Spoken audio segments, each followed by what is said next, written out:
What If, Series 1, Episode 4, titled What If Doctor Strange Lost His Heart Instead of His Hands? And this episode is the most, for us comic book people, is the most What If episode that this show has done.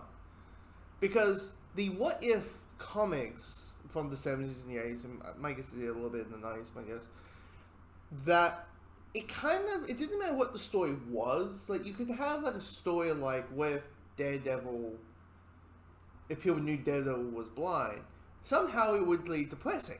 It would lead to someone dying, or it's the end of the world and the universe. It all just led to it, and into really dark, depressing stuff. And this is the episode that does it.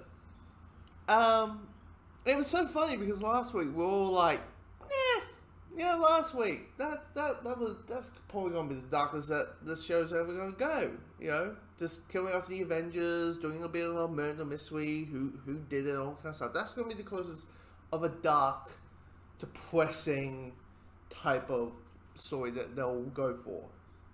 And then Marvel's like, hold my beer, and they did this. I mean, the story is like the weirdest thing about this, and it's a really good episode. Even though I did felt like the halfway through did kind of felt maybe a little bit sluggish. Just felt it's the whole thing where you have like such of a gripping beginning and such a gripping ending. It kind of sometimes in the middle, it kind of maybe just didn't have that same level of pace, but still good.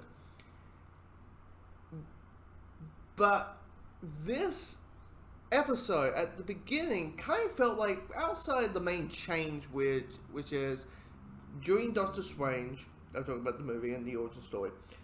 In Stephen Strange has the car accident that breaks, and his hands are injured, making him unable to do surgery anymore because he has very several steady hands. The change is it's Cersei was in the car with him, and she died instead of him, applying the heartbreak.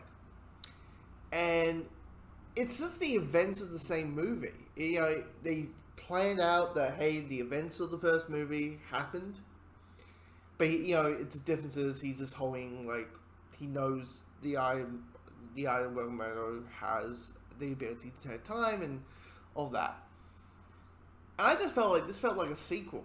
It felt like the sequel between Doctor Strange and Infinity War, and this like a fun story, and then the events happen, and it just becomes heartbreaking how they're able to flesh out the relationship between these versions of Stephen Strange and Cersei in like 30 minutes, even though, because the whole story is he's trying to save her, so he's going back in time, but her death is a fixed point in time.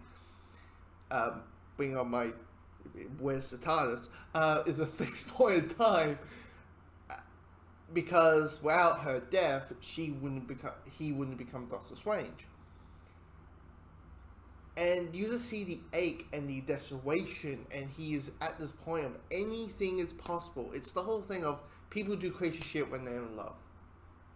And when you love someone, you do whatever it takes to get that you do anything to have them back again. And it's heartbreaking. I mean, as I said, it has some basic issues, and the Watcher does a little bit more in this episode than just saying, this is the change, ladies and gentlemen, and I'm just going to you'll hear my voice at the beginning, somewhere in the middle, at the end, and wrapping things up. I'm still like surprised by the ending. Like, really, they went to...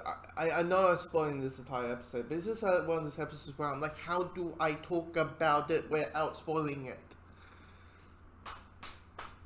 It's a really good episode. Really well done. It does get weird, and it's probably one of those situations where, like, diving into the body horror aspect of things, where, like, stuff that is in animation is fine because it's animated, while seeing it in live action, having like a devil type face Doctor Strange might be a little bit creepy, or him having like the light sucking through the eyes and the mouth.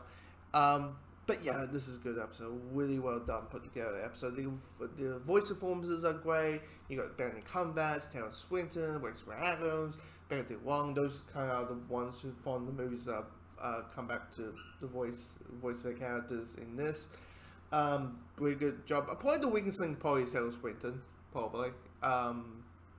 But yeah, it's all good. It's a really damn good episode.